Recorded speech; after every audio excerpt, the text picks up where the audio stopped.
Sejam muito bem-vindos aqui no nosso rincão, aqui na nossa comunidade. É uma alegria nós estarmos reunidos hoje aqui. Esse primeiro domingo de cada mês é de responsabilidade de um grupo Famílias, né? Todo domingo é Famílias, é Jovens, é Mariano, é da Misericórdia, e hoje é um grupo das famílias. Eu fico muito feliz no meu coração de ver tantos jovens aqui, porque nem ainda são casados, mas que já vão escutar uma palavra que vai nos ajudar muito. E vocês que são casais, né, famílias que estão aqui, crianças, sejam muito bem-vindos à nossa casa, aqui à nossa comunidade. Amém? Quem trouxe a Bíblia, pode abrir sua Bíblia no Evangelho de São João, no capítulo 8. João 8.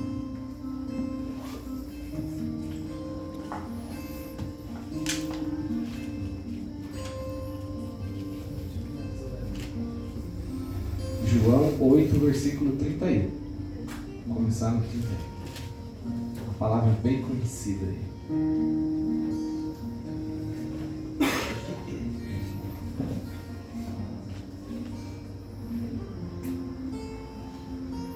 Amém? Acharam? Então, essa palavra diz assim para nós. E Jesus dizia aos judeus que nele creram: se permanecerdes na minha palavra, sereis meus verdadeiros discípulos. Conhecereis a verdade, e a verdade vos libertará. Replicaram-lhe: somos descendentes de Abraão e jamais fomos escravos de alguém. Como dizes tu, sereis livres? Respondeu Jesus: em verdade vos digo, todo homem que se entrega ao pecado é seu escravo. Ora, o escravo não fica na casa para sempre, mas o filho sim, fica para sempre. Se portanto o filho vos libertar, sereis verdadeiramente livres. Palavra da salvação. Glória a vós, Senhor. Glória a vós, Senhor. O Senhor diz para nós nessa palavra, né, que o escravo não fica na casa do Senhor para sempre, mas o filho sim. Que filho é esse? Ele mesmo, né? Ele é o Filho de Deus que veio para nos libertar do pecado. Não viver mais nas amarras do pecado. E hoje, a gente está vendo o quanto nós precisamos lutar para nadar contra a correnteza. Nós temos visto nesses últimos dias tanta inundação, né, no Rio Grande do Sul. Você vê naqueles vídeos correnteza, né, das águas, aqueles rios invadindo cidades, a correnteza das barragens que estouraram, invadiu cidades que foram devastadas pela água, né, que foram cobertas pela água, né. Você viu que casas sendo levadas pela água.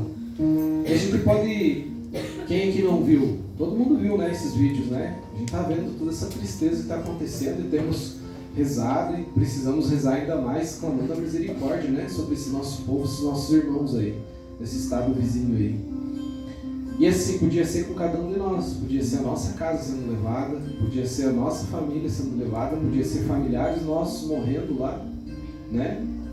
Às vezes a gente vê as notícias, a gente não dá bola, que não é comigo, não é com você, não está doendo em você. Mas quantas famílias foram desmanchadas por essa situação? Então nós precisamos pedir para o Senhor, não o porquê, mas o para que tudo isso.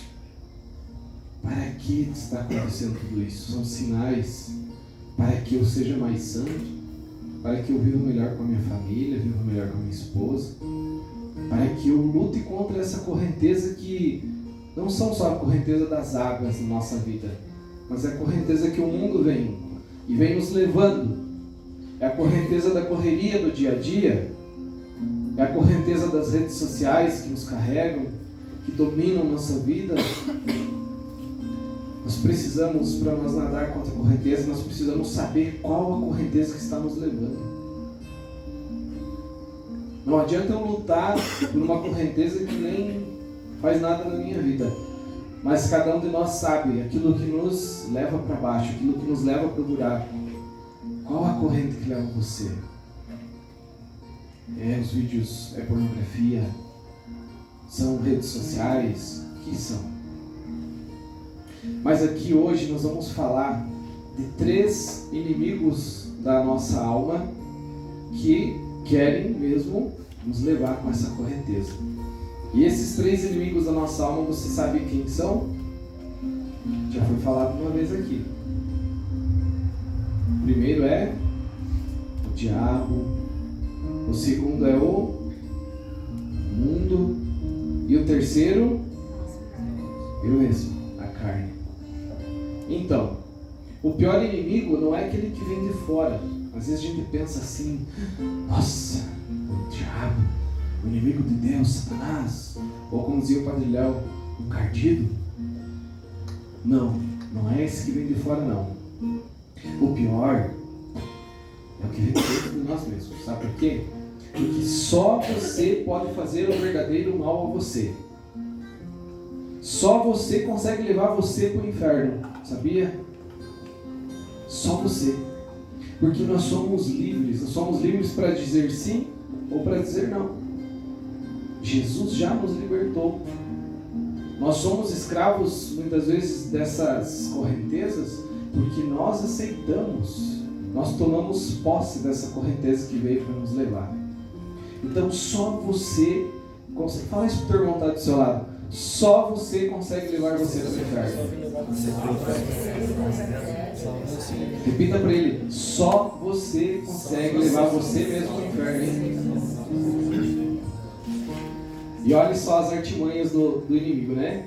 O encardido e seus demônios, eles sabem fazer, sabe como? Como a gente vai lá calibrar o pneu do carro, né?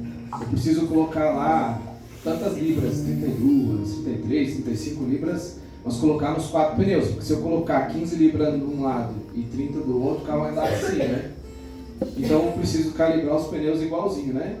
Então, o encardido e os demônios dele conseguem calibrar a tentação. O que é isso? Como que é essa história aí? Porque assim, ó, se o demônio viesse na sua vida e tomasse posse de você, você não sabe mais nada. Ele tomasse posse, você não tinha chance de dizer não, nem de dizer sim, tomou posse de você. Alguma coisa que você fosse fazer não seria pecado, porque não seria você fazendo.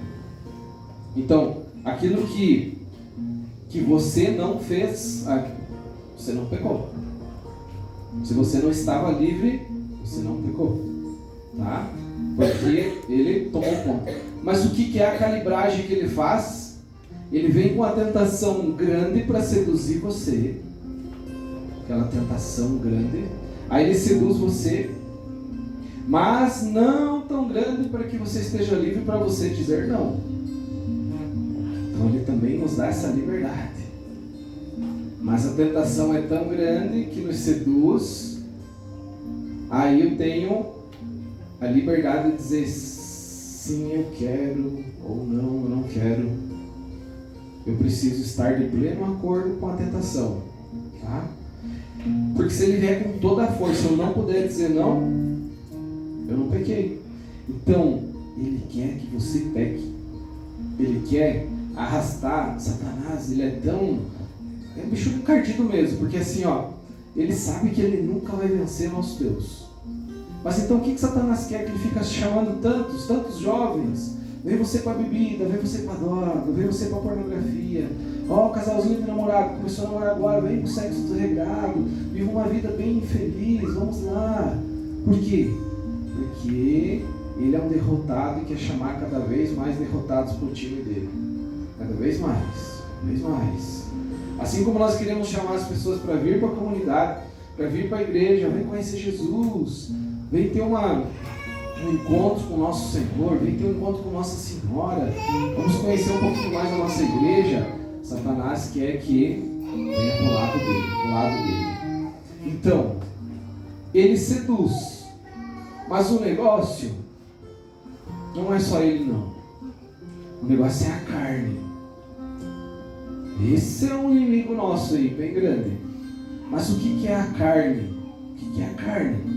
E vou contar para você. A carne, às vezes a gente pensa assim, é o nosso corpo. Não é o nosso corpo, não. Fala para o seu irmão que está do seu lado. A carne que nós vamos falar agora não é o seu corpo. Sabe por quê? Pergunta para ele, sabe por quê? Não, faz uma interrogação, assim, ó, sabe por quê? Você faz essa cara assim, sabe por quê? Pergunta pro irmão, sabe por quê, irmão? Porque, fala para ele, porque o corpo não peca. O que peca é a alma. Mas uma cara de espanto assim, o que peca é a alma. Sei, gostei da cara que o Alexandre fez lá. Viu? Legal, Alexandre. Então assim, ó, o corpo não peca, quem peca é a alma. Então assim, é como se eu estivesse indo no Pantanal visitar nossos amigos lá no Mato Grosso e acontecesse algo, um jacaré comeu o Adão. Só isso. O que seria, notícia do povo, aconteceu o quê? Um acidente ecológico. O jacaré, ele só se manifestou e comeu, matou. Mas se o Adão está lá, puxa um 38, pá, mata o jacaré. O que acontece? O que acontece? Crime ecológico, né? O jacaré matar um acidente ecológico. O Adão matar um jacaré, um crime ecológico. Um acidente, um crime. Por quê? Que jacaré não tem alma. Não tem alma, então ele não peca. Mas o Adão tem alma, responsável pelos seus atos. O Adão peca. Então quem peca é a alma. Entenderam? Quem peca é a alma. E esse inimigo, que é a carne, que nós vamos falar agora, não é o seu corpo, é a alma. E a alma, na Bíblia diz, né? Na Bíblia diz que a carne é a alma tomada pelos desejos animais. Fala isso pro seu irmão do lado. A alma tomada pelos desejos animais é a carne. Chamada de carne na Bíblia. Tomada pelos desejos animais, olha só. De quem não tem alma. E o desejo animal, existe, né, uma lei no cérebro animal. Existe uma lei no cérebro animal. Qual que é essa lei? Padre Paulo Ricardo fala tanto para nós. Foge da dor, busca o prazer. E nós vamos levando isso como uma lei para nós. Repita isso. Foge da dor, busca o prazer. Foge da dor, busca prazer. Mais rapidinho. Foge da dor, busca prazer. Foge da dor, busca prazer. Quem aqui gosta de levar, de tomar dores para si? Ninguém. Ninguém gosta, né? Sabe por quê? Porque que nem um animal.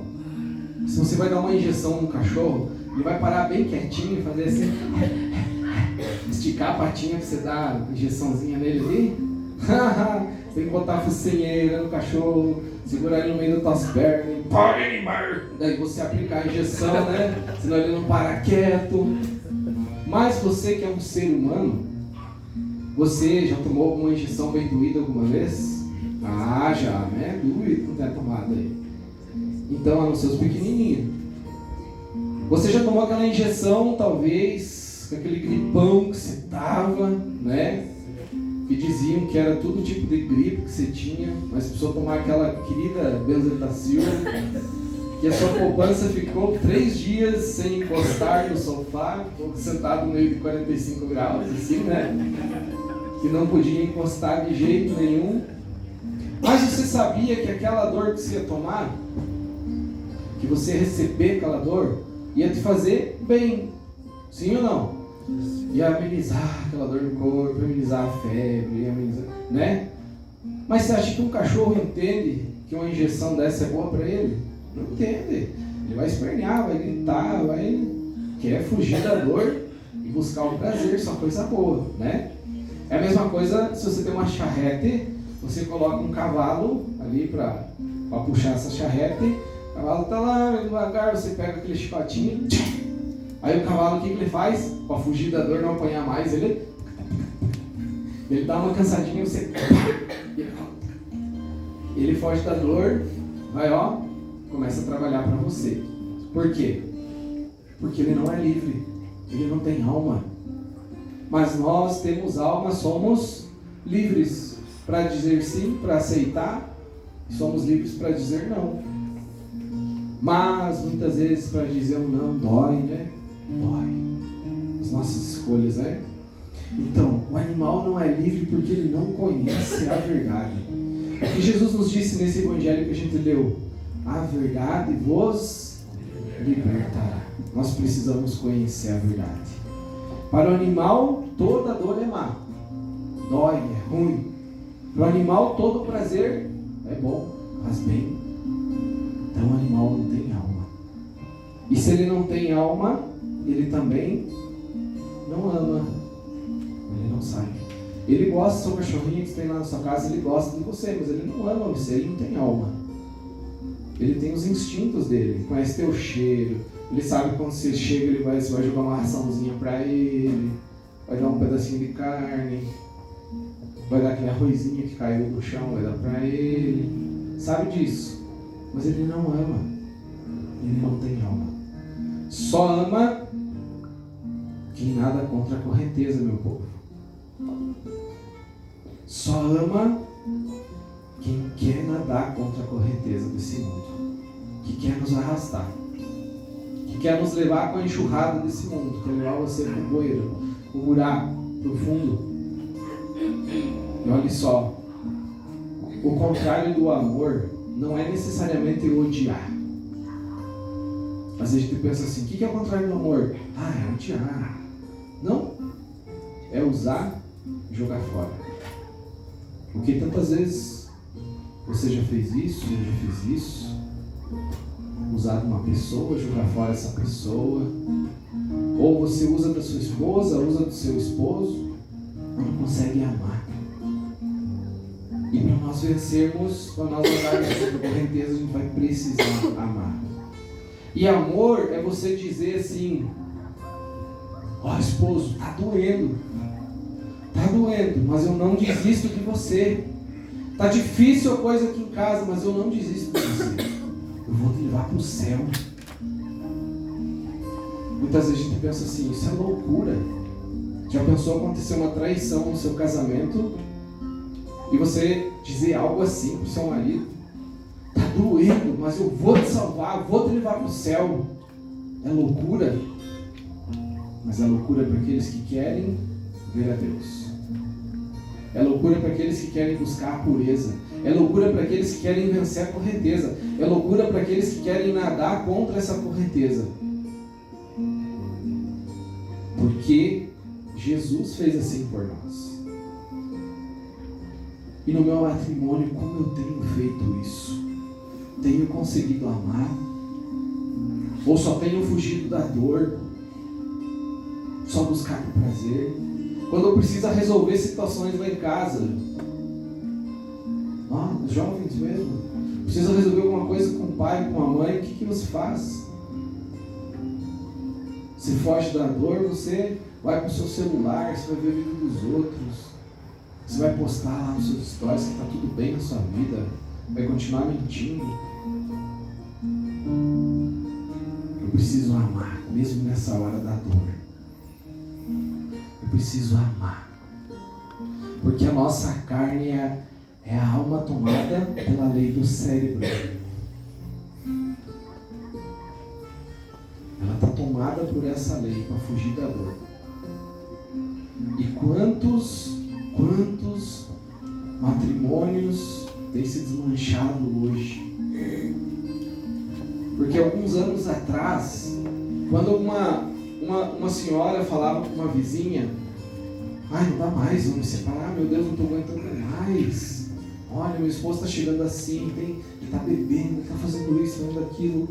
O que era feito há anos atrás? A outra vizinha juntava os outros vizinhos, chamava os familiares. Gente, vamos conversar, eles não podem se separar. Não, e lutavam. Quantas vezes meu pai e minha mãe ajudaram parentes, os nossos familiares?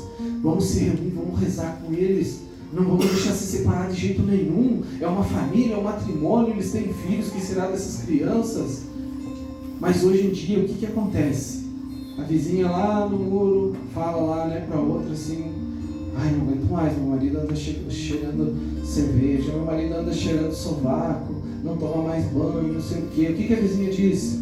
Menina, você é nova, você merece ser feliz, larga ele. E a vizinha já ajeita uma cama: vem dormir aqui essa noite, larga esse fedido aí. Não é assim que faz? Quantas vezes já aconteceu isso, que a gente sabe? Hoje é a maior facilidade, né, de não chegar para você e dizer assim: para, não fica sofrendo, fugindo, não fica assim nessa dor, não. Busca teu prazer, você precisa ser feliz. E quantos casamentos têm se desmanchado porque precisa ser feliz? A minha família há pouco tempo ainda se desmanchou um matrimônio e ele dizia assim: eu preciso ser feliz. Mas são 15 anos de casado, mas eu preciso ser feliz. Você acha que você vai casar para você ser feliz? Não casa. Não casa, irmão. E também não seja um jaguar.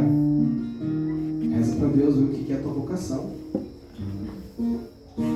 Se nós casarmos achando que eu vou ser feliz, não. Eu preciso fazer feliz a outra pessoa. Eu preciso mostrar para Deus, eu preciso mostrar ela a Deus. Eu preciso salvar essa pessoa que está comigo. Assim como ela precisa me salvar, eu preciso salvar a Josi. Eu preciso levar essa mulher para o céu. Não é fácil, é sofrido, é suado, mas eu preciso levar ela para o céu. Ai, mas o temperamento dela toda hora. Ou me ameaça com a Havaiana, mas eu preciso levar ela para o céu, gente. Quer ver se pegar a lava da louça? Você vinha ali querer discutir alguma coisa, tá? Dá uma ponchada na cabeça, feijão lá.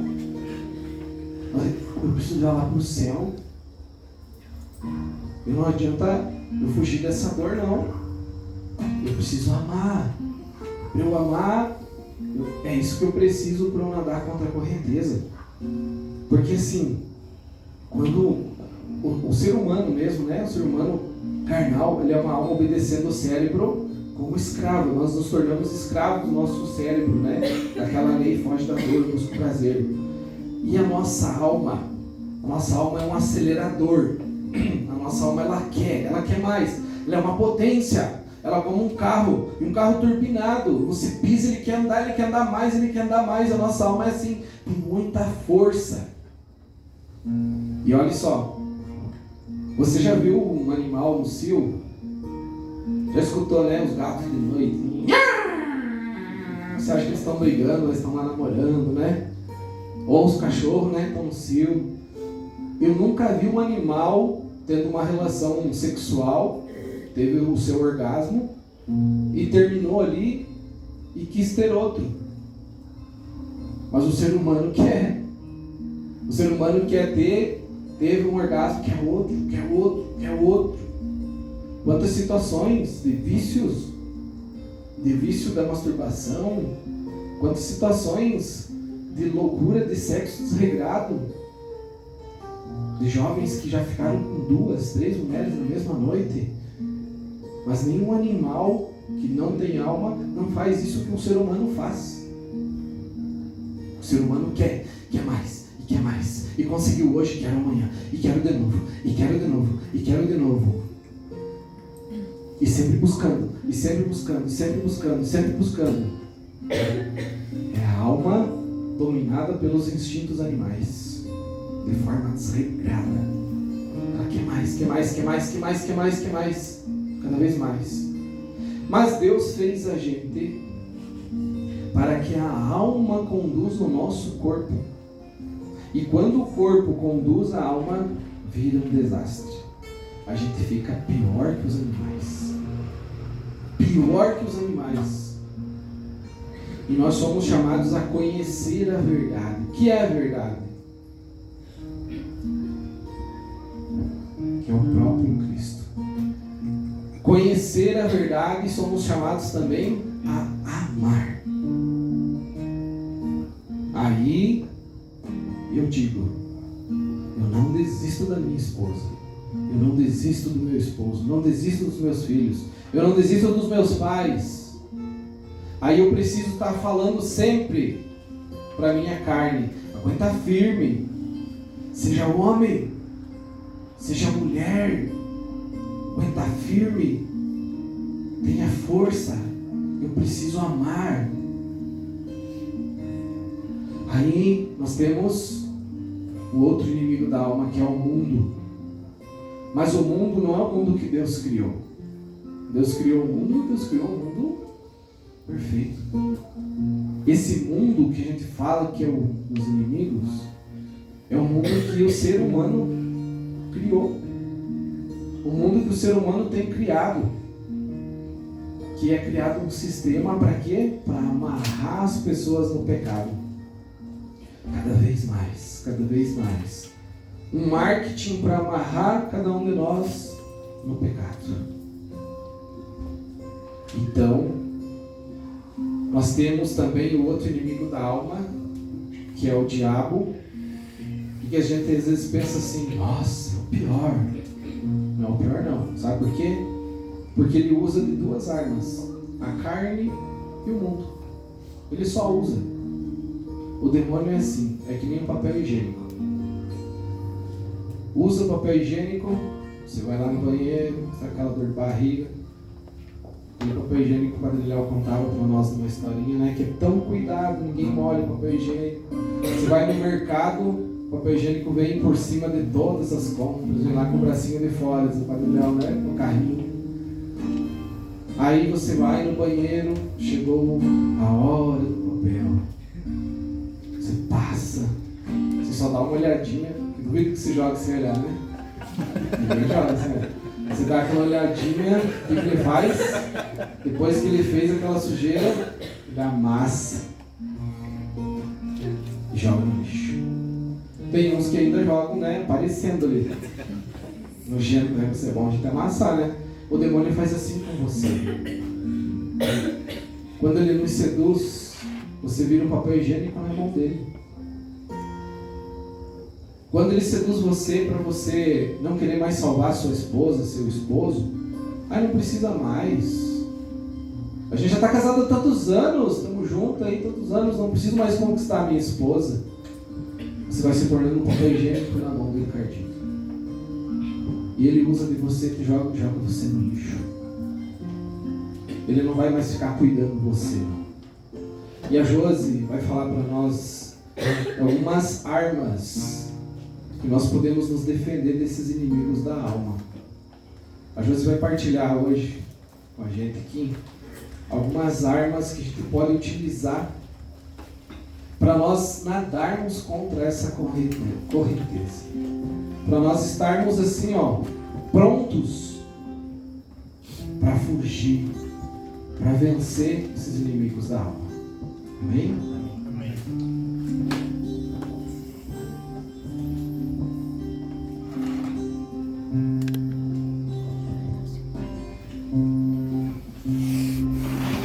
Então eu queria falar na prática. Então já como é prática, vamos levantar em pé. Estica os braços lá em cima. Bem lá em cima. E agora você diz assim: show preguiça. Lá e sai. Lá em cima. No 3. 1, 2, 3. Show preguiça. Dá uma respirada aí. Senta de novo. Pronto para a prática então? Olha só. Que bom que tem bastante jovem aqui que já está se esquentando o coração, né? Para os nossos sedentos, né? Porque isso, gente, isso é uma riqueza para vocês, jovens. Jovens, não casados, fala assim, isso é uma riqueza para você. Isso é uma riqueza para você, querida. Por quê? Porque muitos de nós casados aqui, não tivemos a oportunidade de conhecer tudo isso que nós estamos falando hoje. E sabe como que a gente conheceu? O Rodrigo Pri pode confirmar, né? Sabe como que a gente conheceu? Como que foi? Sangue, suor e lágrimas. É ou não é? Mas quando a gente conhece a verdade, a gente tem uma oportunidade de fazer diferente. Mas aquela vez, eu lembro, foi falado disso, não, eu tenho que fazer diferente. E quando a gente não conhece, a gente vai assim, ó, grameando, não é? No sofrimento, caindo, levantando. É uma verdade. Então, olha que riqueza para vocês. O Adão falou de quantos inimigos? 3. E quantos? 3. Então, nós temos 3 remédios também.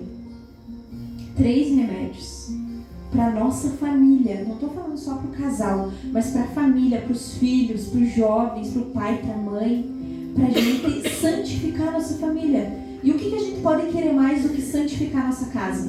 Tem algo que a gente possa querer mais do que isso? Por quê? Que isso é o máximo que a gente pode querer? Porque é a única coisa que é eterna. Tem alguma coisa que é eterna aqui nesse mundo? Só a santidade. Então, 3 remédios. A gente sabe hoje, né, que há uma necessidade assim de nós famílias sermos santas, porque a gente vai chegar à perfeição. Mas a gente tem bastante modelo de família santa, sim ou não? Sim. Citem, quantos? Vamos lá. Santa Zélia, São Luís. Santa Zélia, São Luís. Quem mais? Santa Isabel, São Zacarias. Quem mais? Mais? Jesus. São José e Nossa Senhora. Quem mais? Santa Rita, mas só ela, né? Foi no matrimônio, mas não é o casal, assim, né? Mais modelos. Santa Giana. Hã? Santa Giana. Ela também, né? Mais? Olha, mais? Mas então, tá. Vamos para os mosteiros, carmelos, santos. Alguns? Hã? Por que a gente carece de modelos de santos de família? Tem mais santos que foram santos, se santificaram no seio da família, ou esses dos mosteiros? São Francisco. Nossa, aqui a gente podia fazer uma lista, né? Cada um tem uns 10 na cabeça, pelo menos, eu acho, né? 5, vamos dizer assim, né? Por que a gente carece desse modelo na família? Por quê? Porque a maioria das pessoas, o que elas fazem? Elas são padres, irmãs, freiras, vão para os mosteiros, são celibatários? O que elas fazem? Contraem matrimônio. 99% do mundo, das pessoas do mundo, elas se casam. E isso é querido por Deus, porque a gente precisa perpetuar a nossa espécie. Precisa formar novos seres semelhantes a Deus, né? Imagem e semelhança de Deus. Então 99% do povo casa, né? Então há uma carência muito grande. Por quê? Desde os primórdios, quando o casamento não era matrimônio, mas era só uma união natural, que antes de ser matrimônio era uma união legítima. Mas o que acontece na nossa família? Não sei se lá na sua casa, mas a gente tem um monte de problemas, sim ou não? A gente consegue rezar como nos mosteiros, com hora certa, regrada, sim ou não? Como que é lá na sua casa? Como é que é? A dona Gorete fez assim, ó. Vamos todo mundo assim, como é que é lá na sua casa? Só por Deus, né? Um dia, depois da meia-noite, se eu aguentar acordada, porque senão eu não aguento no outro dia, se esperar para poder rezar, é ou não é? Na família, há muitas preocupações. A esposa tem que cuidar de quem? Dos filhos da casa, muitas vezes tem que trabalhar. O esposo tem que fazer o quê? Prover. Mas como assim? Então não dá para rezar como no mosteiro? Não dá para fazer a liturgia das horas? Às 6, às 9, ao meio-dia, às 3, às 6 da tarde? Sim ou não? Vocês entendem que a família, ela tem essa peculiaridade da família. Aí o que Jesus fez? Né? Eu fico lembrando também de uma historinha do Padre Léo, que ele disse que quando Deus viu Moisés levar o povo para o mar, Deus falou assim: meu eu do céu, voltei para o mar, senão o povo vai morrer. Aí eu penso que Jesus fez assim: meu eu do céu, eu vou ter que fazer alguma coisa para santificar essas pessoas que se casam. Aí o que Jesus fez? Com o casamento, que já era uma união estável, união legítima, natural, Porque desde Adão e Eva havia a união natural deles, mas não era sacramento do matrimônio. O que Jesus fez? Elevou a condição de sacramento. Por quê? Por que sacramento? Por que não só uma união? Porque para santificar. O sacramento é uma ferramenta que traz nele uma graça sobrenatural, que não é natural. O casamento é uma coisa natural só, uma união, que até antigamente não era nem realizada assim, era uma cerimônia qualquer, assim, com pessoas e tal. Jesus transformou em sacramento, porque o sacramento é como se derramasse, assim, como o batismo, né? Ele faz o que ele indica, purifica a alma da pessoa, como a confissão, que é um tribunal que justifica a pessoa, né? Ela realiza aquilo que ela representa. Assim, o sacramento do matrimônio, ele dá uma graça. Para quê? Para que aqueles dois miseráveis consigam se santificar. Essa é a grande maravilha que Jesus tornou, que Jesus fez da união natural um sacramento. É como se Jesus elevasse isso sobre o altar. Ele fez isso. Como a Eucaristia, que é Eucaristia é o quê? O que é a Eucaristia? Um sacramento. Tá, mas o que ela é? É um Alimento. Então, ela não só representa um alimento, ela é um alimento para a alma. O batismo, aquela água, ele lava a alma, purifica os pecados. A confissão, que é aquele tribunal que eu sento diante do Padre, ele justifica, eu saio absolvido. É o único tribunal que você sempre sai absolvido. Então, o matrimônio também recebe essa graça. Então, 99% de nós aqui casados, ou futuros maridos, esposas que estão aí sentados, pelo sacramento do matrimônio, eles recebem uma graça especial para poder se santificar. Santificar não só você e o seu esposo, mas os seus filhos, educá-los para o céu. E o que acontece hoje? A nossa geração, precisa se comprometer em formar famílias santas. Porque a gente observou que tem uma carência disso, né? Não tem muitas. Então, você é convidada, Isabel, a formar uma família santa, se esse for o seu chamado. Fala você pro esposo, pra esposa, a nossa família é convidada a se santificar, a ser esse modelo de santidade. A sua família, na sua casa. E para isso a gente tem 3 tentações que a gente já falou, que não tentam só a família, né? Mas aquelas tentações que o Adão falou, aqueles 3 inimigos da alma, é da minha alma e da alma da nossa família, porque destrói a minha família, né? Destrói. Muitas coisas, vícios e tal, destrói, nos destrói. Então a gente tem 13 remédios. E esses 3 remédios que nós temos para tornar a nossa família santa, para o nosso matrimônio ser um meio de salvação, porque é isso que ele é. Quem é casado, que assumiu o matrimônio, ele é o seu meio de salvação agora, meu irmão. Olhe, jovens, atenção. Quando você se casa, é aquele caminho que você disse, é por aqui que eu vou me salvar. Então pensa bem, olha bem, reflete bem. É esse o teu caminho. Ou você vai dizer assim, não, agora deixa eu jogar fora essa cruz aqui que tá demais, tá? Como o Adão falou, tá fedida, pesada, encracada, não quero mais. Você acabou de jogar o seu caminho de salvação, o seu meio de salvação. Então pensa bem e olha bem nós casados, que nós temos essa missão. Então, pra gente buscar essa santidade na família, nós temos 3 altares. O primeiro altar é o altar do templo. E eu quero convidar para entrar esse altar do templo, que é o altar da Eucaristia. Eu quero convidar que vocês entrem e se coloquem bem aqui no meio, porque é o altar central que nós precisamos viver. Para a gente poder ser família santa, educar os nossos filhos para o céu, nós precisamos da vivência desse altar aqui, o altar da Eucaristia. Está representada aqui pela nossa credência da capela, que ela já serviu de altar também. Muito obrigada. Então, esse altar é aonde a gente alimenta a nossa alma, vai receber a Eucaristia, e ele não pode ficar, ele tem que ser utilizado, vou usar essa palavra utilizado, assim como a gente alimenta o nosso corpo. Se nós ficamos sem o alimento do corpo, nós não aguentamos caminhar, trabalhar, é ou não é?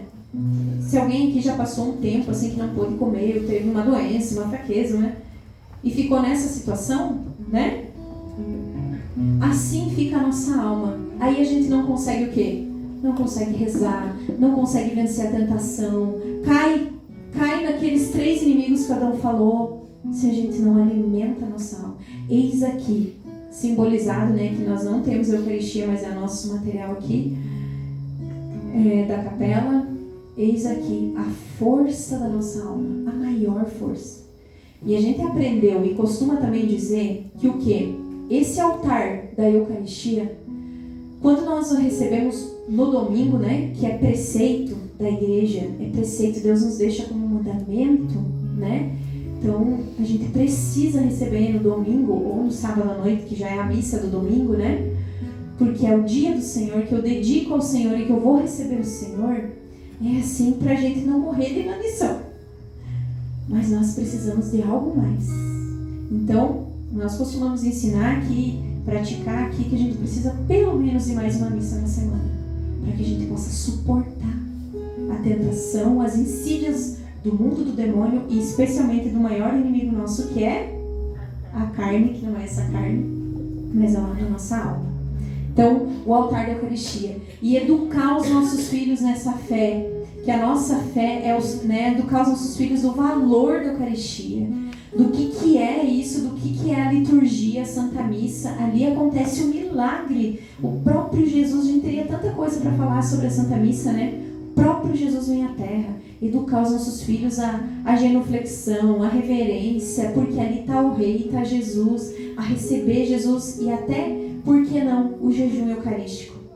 Porque a nossa fé é uma fé para fora. Jesus disse, ide fazer discípulos, né? Não é uma fé que a gente aprende e morre em nós. Não, a gente precisa colocar em prática. Se a criança aprendeu a rezar, seu filho, sua filha aprendeu a rezar, ela precisa rezar pelos outros. Vamos rezar pelo avô lá que não consegue mais ir à igreja. Vamos rezar pela tia que está doente. Então ela não aprende a rezar para ficar ali para ela. Você aprende a rezar para você rezar pelos outros, pelo seu pai, pela sua mãe, sua família, seu tio, um vizinho, pelo Rio Grande do Sul. Ensinar isso aos nossos filhos. O jejum, né, que eu falei, o jejum eucarístico, mesmo que ele não receba, ele é uma criança bem pequena, nossa, mas filho, quando você receber Jesus, você precisa, para receber ele no teu coração, você precisa estar assim com o teu coração, assim, preparado. Então, 1 hora antes da missa, a gente não come. Entende? Então, ensinar isso para os nossos filhos, isso é uma riqueza, é uma grandiosidade, assim, aquela criança ela vai crescendo na fé. Então, a gente precisa, tem muita coisa para a gente fazer, ensinar sobre esse altar e viver, marido, esposa, né? Preciso dar força para lutar contra aquela tentação que está atormentando a nossa vida. Está aqui a força, por quê? Porque a gente sabe que a nossa carne não vai ser alimentada, né, pelo pão que eu como, a carne, mas vai ser alimentada pela Eucaristia, porque a carne está lá na alma. A minha alma precisa governar, né, o meu corpo, amém? Entendeu? Olha para o seu irmão dizer, entendeu? Não durma, irmão. O segundo remédio e o segundo altar. Vai adentrar aqui no nosso meio o segundo altar. Aqui na minha direita. Que altar é esse? Eu sei que está bem pequenininho, mas vocês vão entender. Esse altar é o altar da mesa da nossa casa. Da mesa de jantar. Com certeza na sua casa a sua mesa é bem maior do que essa, né? Mas está representado aqui. Como que eu ponho a mesa lá em casa? Como que eu vivo esse altar e o que ele significa? Porque está muito corrido. Meu Deus do céu. Não dá tempo, né? Como que é quando a gente chega na nossa casa e a gente vai comer na mesa assim? Vai pegando aí, a esposa diz, né, Pri? Eu digo, né? Adão, vá se servindo ali, Pegue na panela que tá lá no fogão. Não é? Então, o que significa esse altar do jantar? Significa a mesa do convívio, do olho no olho. E como que ela deve ser? Se ela é um altar, vocês já viram o altar da Santa Missa? Todo mundo aqui já viu? O que vocês acham do altar da missa? Como que está preparado para receber Jesus? Em ordem, né? Então, como que é o nosso convite para nós pormos a mesa na nossa casa? Vamos ver se tem alguma diferença, né? Você olhar para a mesa assim, ou você colocar a mesa, porque você está arrumando um altar, onde você vai sentar com os Jesus que fazem parte da sua vida, né? Com aqueles pequeninos Jesus, com aquele Jesus que é o teu esposo, com aquele Jesus que é a tua esposa. Como que nós colocamos a mesa na nossa casa? Com que zelo nós cuidamos desse altar? Como nós nos sentamos nesse altar? Nós temos sentado? A mesa do jantar é o lugar do nosso convívio. É o lugar da atenção, do olhar no olho, de ver como que tá, como será que tá aquele meu filho. Olhem para essa mesa. Tem alguma diferença para vocês? Obrigada, Pri Rodrigo. Para mim tem. Tem amor, tem zelo, tem cuidado. É um altar. É um altar onde eu me sento para cear com o próprio Cristo. Jesus se sentou à mesa só de pessoas escolhidas que ele amava. Jesus se sentava à mesa com quem ele queria ter intimidade. Nós nos sentamos à mesa e só olhamos nos olhos se nós queremos intimidade. Nós podemos olhar por 10 anos nos olhos de uma vaca. O que aquele olhar transmite? Nada. Não tem profundidade porque não tem alma. Mas os olhos humanos é o que há de mais profundo em nós. Só um olhar nosso, de um pai e de uma mãe, revela uma imensidão, porque revela a alma. A gente entende por um olhar como que uma pessoa está. Você muitas vezes entende, mãe, entende pelo olhar como que está o filho, como que está a filha. É ou não é verdade? Como que está seu esposo. Nosso olhar revela assim, desvenda a alma. E nós não olhamos nos olhos muitas vezes porque terceirizamos isso. Terceirizamos para quem? Para o celular, para a TV. Não sentamos juntos à mesa. Um come num horário, outro come no outro, um come no sofá. É um altar. Nós precisamos desse altar. Assim como o altar lá da palavra, da Eucaristia, o altar da nossa casa, o lugar do convívio. Há convívio em outros momentos, há. Mas a mesa é soberana. O sentar à mesa para um almoço, para uma janta, o rezar antes de comer é soberano. É o remédio para aqueles inimigos da nossa alma. E por fim, antes de passar para o último altar, ali, no altar da mesa de jantar, a gente educa os nossos filhos.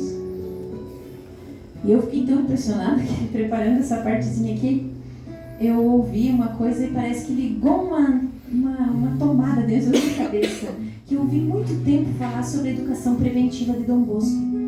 Mas assim, eu não conseguia entender. Aí quando fui estudar isso que a gente foi preparar, o que ele ia falando? Ele ia dizendo assim, ó, quando a gente está à mesa, o que a gente faz para uma criança, para um filho? Filho, não coma assim, coma devagar, se sirva menos, não deixe restar no prato, olha como que você está mastigando, cuide da tua posição, olha que tem os teus irmãos, ou tem o teu pai, tua mãe, né? Tem menos coisa, vamos dividir com os outros. Você vai corrigindo preventivamente. Você não deixa a correção acontecer só na hora que a criança errou. Ela fez o maior da confusão. Isso que a gente está dando do exemplo na mesa, mas isso para todas as outras coisas, meu filho. Isso é educação preventiva, é isso que Dom Bosco fazia. Ele não deixava a coisa acontecer, o erro acontecer. Ele ia o tempo inteiro preventivamente preparando aqueles filhos espirituais dele. Amém? Amém. Por fim, o que será que é o último altar? Vocês fazem ideia? Então entra o último altar, por favor. Esse não foi fácil de organizar um jeito de trazer ele para cá. O que será que é esse último altar, gente? O nosso terceiro altar é o leito nupcial. E como está esse altar na nossa casa? Tá uma verdadeira farofa? Tá um ninho de marfagafos? Ele amanhece como um ninho e quando eu vou me deitar ele permanece aquele ninho? Como que eu preciso arrumar esse altar? Que zelo que eu preciso ter para com esse altar? Por que esse altar é tão importante na nossa casa? O altar do leito nupcial. A cama de um casal católico. Ela é um altar. E olhe só como ela deve estar. Se não há intimidade entre o casal, os filhos perdem a fundação. Como que está esse altar? Qual é o meu zelo? Qual é o meu capricho para com ele? Qual é o meu cuidado? Ele está cheiroso? Esse lugar que nós estamos olhando agora é o lugar da fundação. Da fundação do quê? Da fundação de cada filho e cada filha nossa. É dali que eles foram fundados. Quando esse altar ele não está bem,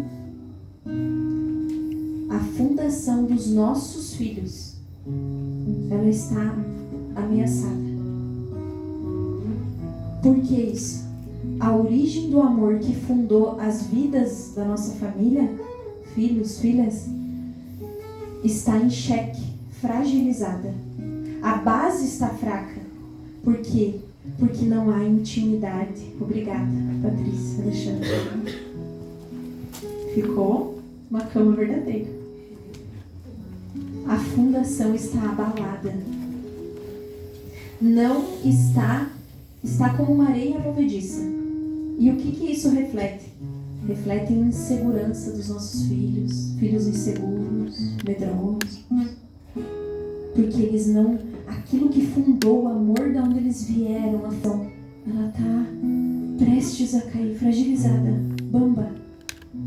Olha como isso é, e olha gente, a gente, né, estatisticamente isso é comprovado que as crianças que têm essa desestrutura na família, famílias desestruturadas, famílias que não conseguem, né, elas são crianças que perdem o rumo com facilidade, propensas à delinquência, a transtornos, crianças desorientadas, porque elas não têm uma base, a base que formou está abalada. Então, a intimidade do casal, a vida íntima, como ela anda, como ela está, o capricho com ela, passa para os nossos filhos em segurança, uma base forte, em alegria. Nós mesmos sabemos, experimentamos isso. Verdade ou mentira? Quando o casal está bem, intimamente falando, na sua relação conjugal, como que os filhos estão? Está tudo lindo. Tudo maravilhoso. Até quando eles fazem umas birras, que antes a gente até ia dar uns gritos, né? A gente até encara com muita paz. É ou não é? Mas quando a gente não está bem, o que acontece? Um palito de fósforo é suficiente para um grande incêndio. Amém? Então, quando se celebra esse altar, a criança se sente segura, a harmonia, o fundamento está firme. Os nossos filhos tocam na benevolência de Deus. Então, é um dever grave do nosso matrimônio. O que quer dizer dever grave? Uma coisa assim importantíssima, de que a gente viva bem esses altares. Sabe por que às vezes nossa família vai mal? Porque tudo vai mal, como dizia o Gabriel. Porque está tudo capengando. Entendem? A gente não tem força. A gente não olha no olho, não convive com os da nossa casa. O celular é mais importante, o mundo inteiro convive comigo. Mas os meus ali não convivem, não olho, não há intimidade, é só um relacionamento superficial. Porque lá no nosso leito nupcial tá um arraso. Então tudo vai desmoronando. E as nossas famílias, fortalecer esses altares, é formar casais santos, famílias santas, filhos santos. Vamos ficar em pé? Repitam comigo isso, por favor. Fortalecer esses altares. Fortalecer esses altares. Viver esses altares. Viver esses altares. É formar famílias santas. É formar famílias santas. É formar filhos santos. É formar filhos santos. Amém. Amém. Aqui eu ia lembrando quando eles iam arrumando a cama, né? E além do leito nupcial, também o cuidado que a esposa tem, o cuidado que o esposo tem. Sempre quando alguém aqui conhecido vai casar, eu sempre digo assim, troque tudo as cuecas, vai lá e compra umas cuecas novas, né? Ele vai casar, vai estar com as cuecas que é só o cós ali, né? E acha que a mulher vai achar bonito, que jeito isso, né? Aí os meninos ficam tudo envergonhados, né? Mas, poxa, trocar tudo as cuecas, claro, cara, capricha. Troca de meia todo dia, dá chulezento, né? E assim é a esposa, né? Que espera o marido com essa cama linda, arrumada. É diferente. É diferente você deitar num lençol cheirando amaciante, né? Aquele cheirinho gostoso que foi trocado, foi passado com ferro, que a esposa passou com todo o carinho para estar pronto para nós. Para estar aquele ninhozinho ali prontinho. É diferente do que você pegar um lençol todo amassado, rasgado, tá ali. Mas tá ali, tá colocado. Não é assim. Jesus passou por todas as dores na cruz para libertar eu e você. Ele não foi assim, passei por essa aqui já tá bom. Não. Foi dor demais. E assim é também na mesa. Sempre nós, na nossa casa, lá em casa, criança, a gente não podia sentar no lugar do pai. Nunca. Tinha a ponta da mesa no lugar do pai. Hoje em dia, como o José falou aqui, né?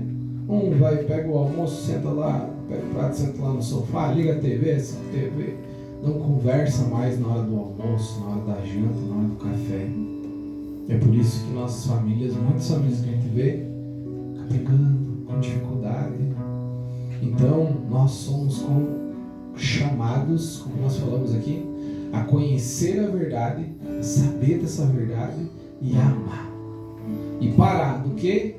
Fugir da dor e buscar o prazer. Então convido você agora nesse momento a fechar os seus olhos. E nessa oração nós vamos rezar com essa canção. E pedindo assim, pedindo ao Senhor